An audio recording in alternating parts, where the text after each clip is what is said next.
नमस्कार दोस्तों, milestone academy पर एक बार आपका पुनः स्वागत है। दोस्तों, मैं राजनीति विज्ञान स्कूल व्याख्याता दयाशंकर पांडे। सबसे बड़ी जो समस्या है पॉलिटिकल साइंस में, स्कूल लेक्चरर में सीट वैकेंट रह जाती हैं और बच्चे 40% ला नहीं पा रहे हैं। आरपीएससी के चेयरमैन साहब ने कह दिया पेपर का स्टैंडर्ड यही रहेगा। कुछ भी हो, जब तक 60 साल तक आपको नौकरी करनी है तो एक अच्छा लेक्चरर विषय का ज्ञाता होना ही चाहिए। अब इसमें कुछ सिचुएशंस आ गई, कुछ कंडीशंस आ गई, बच्चे मेहनत भी खूब कर रहे हैं, लेकिन कहीं ऐसा तो नहीं है कि हम पॉलिटिकल साइंस में सब कुछ जानते हैं, जो एग्ज़ाम सेटर को जो रिक्वायरमेंट है, कहीं हमारी स्ट्रैटेजी तो गलत नहीं है?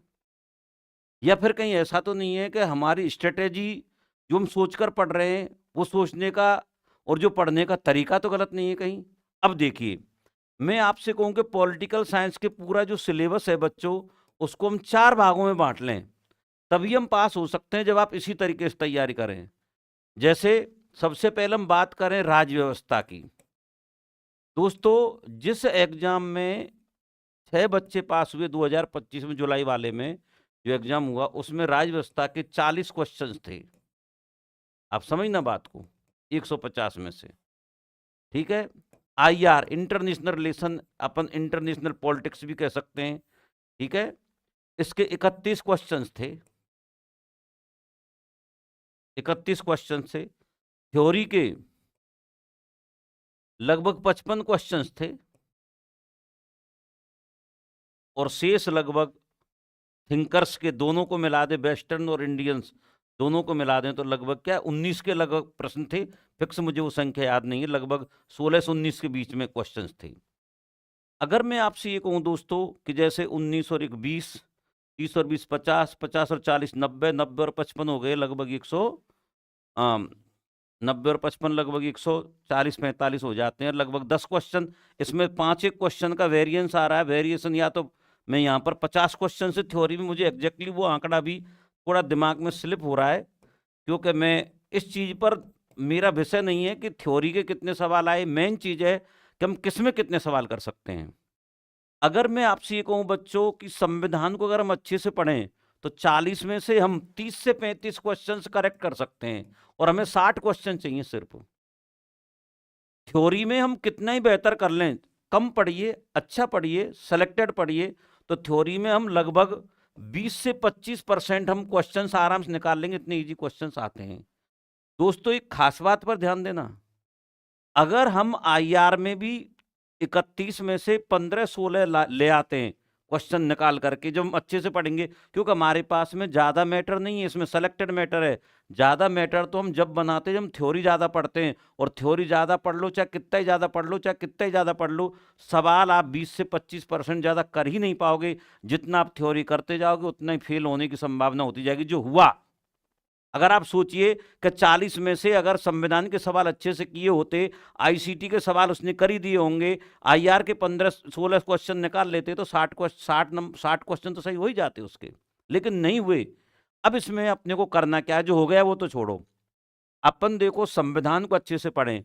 कुछ बच्चे कहते हैं कि वो सर हम संविधान अच्छे से पढ़ते हैं, लेकिन संविधान या राज व्यवस्था के क्वेश्चंस भी हमारे से सही नहीं होते। कहीं दोस्तों ऐसा तो नहीं है संविधान या राज व्यवस्था को हमें याद करने का तरीका ही किसी ने नहीं बताया हो? तो दोस्तों, मैं आपको ये बताना चाहता हूं, संविधान या राज व्यवस्था को याद करने का ट्रिकी तरीके हैं।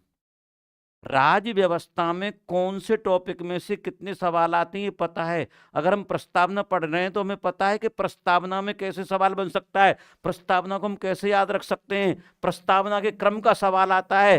प्रस्तावना में सबसे पहले लिखा हुआ है हम भारत के लोग भारत को संपूर्ण प्रभुत्व संपन्न समाजवादी पंथ निरपेक्ष लोकतांत्रिक गणराज्य बनाने के लिए तथा इसके समस्त नागरिकों को सामाजिक आर्थिक राजनीतिक न्याय, एन शब्द पहला आएगा, विचार अभिव्यक्ति विश्वास धर्म और उपासना की स्वतंत्रता, न्याय के बाद स्वतंत्रता शब्द आएगा और 5 स्वतंत्रता है, 1 2 3 4 5, प्रतिष्ठा और अवसर की समता को प्राप्त कराने के लिए तथा उन सब में व्यक्ति गर्म राष्ट्रीय एकता और अखंडता।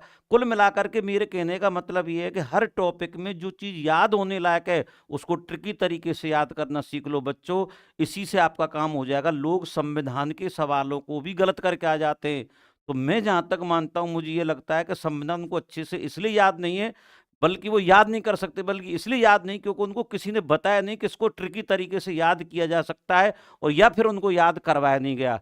तो मैं दोस्तों आपको इतना ही कहना चाहता हूँ, माइलस्टोन एकेडमी चैनल के आप संपर्क में रहिए, लगातार हमारी क्लास देखिए। मेरा मोबाइल नंबर मैं और पर्सनली आपको लिख देता हूँ, 9413591459।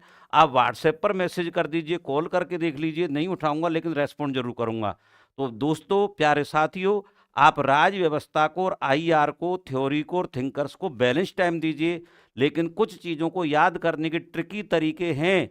संविधान का 90% भाग ट्रिकी तरीके से तैयार हो सकता है, इसको तैयार कर लो, सिलेक्शन ले लो। प्यारे साथियों, मैं आपको सिर्फ इतना ही कहना चाहता हूँ, यही रणनीति रहेगी सिलेक्शन की 2026 में, और इसी रणनीति के आधार पर सिलेक्शन होंगे। अगर ये गलती आपने दोबारा की तो मैकियावेली कहता है कि इतिहास से हम यही सबक ले सकते हैं कि अगर परिणाम ऐसा आया तो हमने पहले ऐसा क्या किया जिसकी वजह से ये परिणाम आया, अब हमें ऐसा नहीं करना चाहिए ताकि ऐसा परिणाम नहीं आए। हमें वही तरीका अपनाना चाहिए जिससे हम सिलेक्शन हो सकते हैं। पेपर सरल आएगा तो भी संविधान के सवाल आएंगे, पेपर कठिन आएगा तो भी संविधान के सवाल आएंगे। संविधान फिक्स है, आप मेरी बात को समझिए, संविधान पढ़िए, सिलेक्शन लीजिए, सभी को बैलेंस टाइम दीजिए। दोस्तों, सिर्फ 40% मार्क्स लाने हैं, सिर्फ 40%, और वो भी नहीं आए, मात्र 6 बच्चे पास हुए। तो दोस्तों, मुझे इसका बड़ा दुख है, बड़ा अफसोस है। आप इस प्लानिंग को समझिए, इस प्लानिंग के हिसाब से पढ़िए और सिलेक्शन लीजिए। अगर प्लानिंग ये नहीं रखोगे तो सिलेक्शन नहीं होगा। अगर पेपर का स्टैंडर्ड टफ है, जैसा कि चेयरमैन साहब कह रहे हैं पेपर का स्टैंडर्ड तो ऐसा ही रहेगा, तो दोस्तों फिर आपको अपनी पॉलिसी चेंज करनी चाहिए, तरीके चेंज करने चाहिए, रणनीति चेंज करनी चाहिए। यही सबसे अच्छा तरीका है, आप सिलेक्शन लें, और सिलेक्शन लेने के लिए आप राज व्यवस्था को अच्छे से पढ़ें।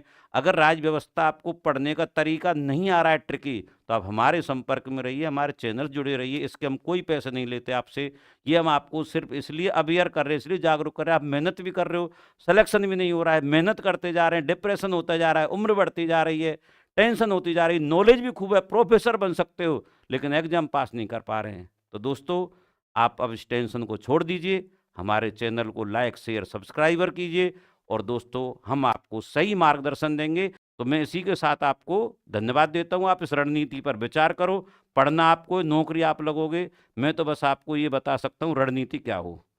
थैंक यू बच्चों, जय हिंद, जय भारत।